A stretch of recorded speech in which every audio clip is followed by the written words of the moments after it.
Coucou, ça y est, nous voilà en direct pour les 5 minutes avec Doris d'aujourd'hui. Alors j'espère que vous avez déjà bien commencé la semaine. Aujourd'hui je voulais vous partager une réflexion, une pensée. C'est vrai que comme vous savez, j'accompagne et j'ai accompagné déjà plusieurs profs. Et quand on est prof, et pas que quand on est prof d'ailleurs, on a souvent beaucoup de pensées, beaucoup d'idées. Hello à ceux qui arrivent, vous pouvez me faire un coucou. Et on a plein de choses qui viennent dans notre tête, qui arrivent, des choses plus ou moins utiles.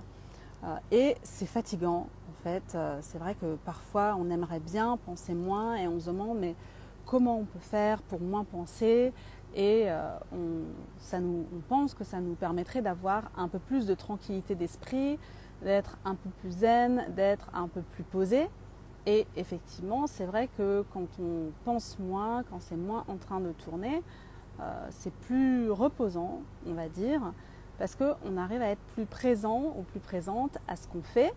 Vous avez sûrement remarqué, particulièrement pour les profs, que quand on est en vacances depuis un certain temps, au milieu des grandes vacances par exemple, le réveil est beaucoup plus agréable, beaucoup plus serein, parce qu'on n'est pas en train de se demander d'avoir plein de pensées qui, parfois même des pensées qui ne sont pas vraiment utiles, voire pas du tout utiles. Donc si vous vous reconnaissez dans ce fonctionnement-là, vous êtes vraiment au bon endroit. Alors déjà, je crois que c'est important de reconnaître que c'est ok de fonctionner comme ça et qu'il y a plein de gens qui fonctionnent comme ça.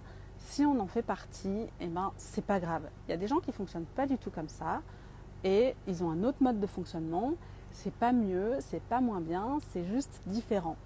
Finalement, tant qu'on est tellement en train de se dire que ça nous gêne de fonctionner comme ça, on repousse ce fonctionnement-là et on rejette cette partie de nous ou cet aspect de nous qui fonctionne de cette façon-là, qui est toujours en train de penser, qui est toujours en train de réfléchir, qui est toujours en train de trouver des solutions aux problèmes et qui, même parfois, inconsciemment, évidemment, est en train de créer des problèmes là où il n'y en avait pas. Parce que tellement on veut que ce soit bien, que ce soit parfait, que parfois on est même en train de se poser plein de questions sur des choses qui ne sont pas des problèmes. Et si on en parle à d'autres personnes, elles ne remarquent même pas en fait où est le problème.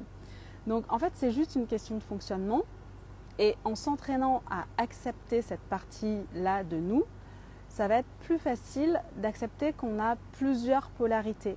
Et que oui, il y a certains moments où on est tout le temps dans notre tête et tout le temps en train de penser, mais qu'il y a aussi des moments où on arrive à être plus calme, plus posé et où on n'est pas en train de penser. Et ça nous permet justement de s'accepter plus dans la globalité, plus comme on est, donc de ne pas vouloir absolument changer un aspect de nous. Parce que plus on veut changer un aspect de nous, plus on le refuse en fait, plus on n'a pas envie qu'il soit là. Et c'est là qu'il va venir taper de plus en plus fort à notre porte pour dire justement, non, je suis là, j'existe et je peux t'apporter quelque chose. Donc on peut se demander, alors cette partie de nous qui est toujours en train de penser, qu'est-ce qu'elle peut nous apporter ? Comment est-ce qu'elle peut nous aider ? Pourquoi est-ce qu'elle est là ?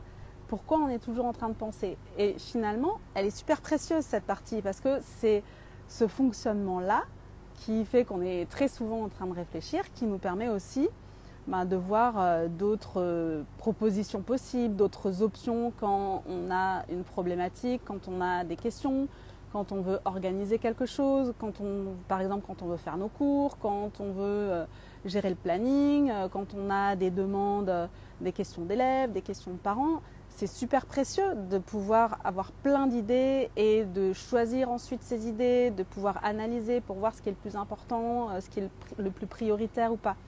Mais si on refuse ça, même à ces moments-là où on a besoin de cet aspect analytique, du coup le cerveau il bug et on n'arrive plus à être efficace et on revient dans un mode de pensée en boucle qui finalement n'est plus bénéfique pour nous.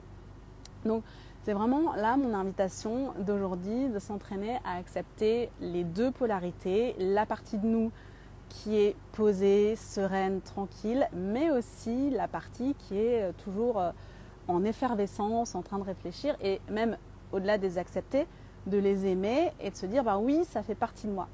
Et la semaine prochaine, on verra comment on peut faire pour accepter vraiment pleinement ces parties-là et comment on peut faire pour ne pas rester justement dans nos pensées qui tournent en boucle.